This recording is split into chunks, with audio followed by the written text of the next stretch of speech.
Salam. Hari ini kita kembali bersama-sama dalam perenungan firman Tuhan dari Roma pasal 11 ayat yang ke-33 sampai dengan ayat yang ke-36 yang kita bacakan di rumah kita masing-masing. Mari kita berdoa. Segala puji dan syukur kepadamu ya Tuhan Allah, atas segala kebaikan, kemurahan, dan pimpinan Tuhan di dalam kehidupan kami hingga pada saat ini. Kami pada saat ini bersama-sama mau belajar firman Tuhan. Urapilah kami dengan kuasa Roh Kudus-Mu, sehingga firman Tuhan boleh kami mengerti dan kami pahami, dan kami lakukan di dalam kehidupan kami hari lepas hari. Terima kasih ya Tuhan Allah, kami sudah berdoa. Amin. Saudara-saudaraku yang kekasih di dalam Tuhan kita Yesus Kristus, tentu kita sering mendengar peribahasa yang mengatakan, seperti ilmu padi, semakin berisi makin merunduk. Artinya, semakin tinggi ilmunya, semakin rendah hatinya. Kalau sudah pandai, jangan sombong, selalu rendah hati. Semakin banyak kita belajar, semakin kita sadar bahwa banyak hal yang sebenarnya kita tidak tahu. Demikian pula pengetahuan dan pengertian kita tentang Allah adalah terbatas. Hanya sebatas hal-hal yang dinyatakan kepada kita. Ketika kita mengenal dan mengerti Dia secara mendalam, maka kekaguman kita tidak akan habis-habisnya terpesona kepadanya.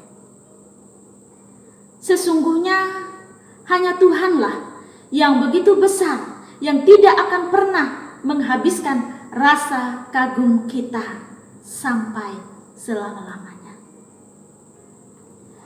Nas kita hari ini menyatakan kekaguman Paulus pada Allah. Allah begitu besar, agung, dan mulia. Pada ayat yang ke-33 dikatakan, oh alangkah dalamnya kekayaan, hikmat, dan pengetahuan Allah. Sungguh tak terselidiki keputusan-keputusannya, dan sungguh tak terselami jalan-jalannya. Pengetahuan Allah yang mengetahui segala sesuatu secara sempurna. Sedangkan pengetahuan kita terbatas dengan pengertian yang tidak sempurna. Paulus bukan hanya menyatakan Allah yang begitu besar, tetapi Paulus mulai mengkaitkan dengan dirinya. Kesadaran akan Allah yang begitu besar dengan kita yang begitu kecil. Ketika Paulus berkata, atau siapakah yang pernah memberikan sesuatu kepadanya sehingga ia harus menggantikannya? Menyadarkan kita bahwa semua yang kita terima, termasuk hidup kita sendiri, itu adalah anugerah Tuhan. Kalau kita boleh diselamatkan dan dibenarkan di dalam Tuhan dan mengalami segala sesuatu di dalam hidup kita, itu semua adalah anugerah Tuhan. Kita menyadari bahwa bukan apa-apa dibandingkan Tuhan. Menyadari bahwa segala sesuatu yang kita miliki adalah kasih karunia Tuhan. Segala sesuatu adalah dari Dia, oleh Dia, dan kepada Dia.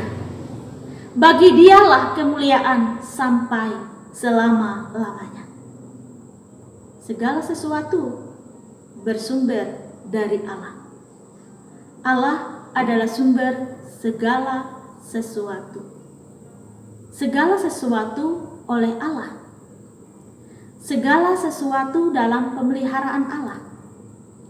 Segala sesuatu bagi Allah dan untuk kemuliaan Allah.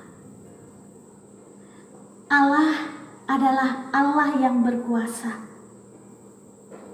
Tidak ada yang dapat mengetahui dan mengerti pikiran Tuhan.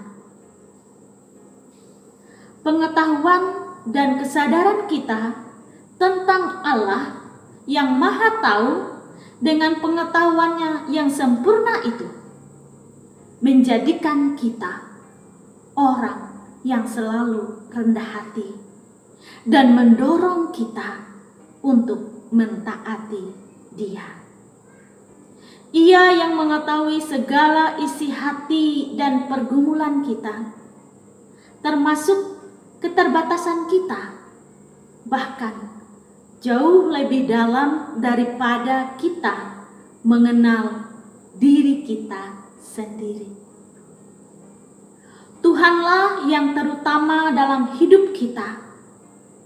Segala hal yang kita alami, baik atau buruk, kita harus gunakan untuk memuliakan Tuhan.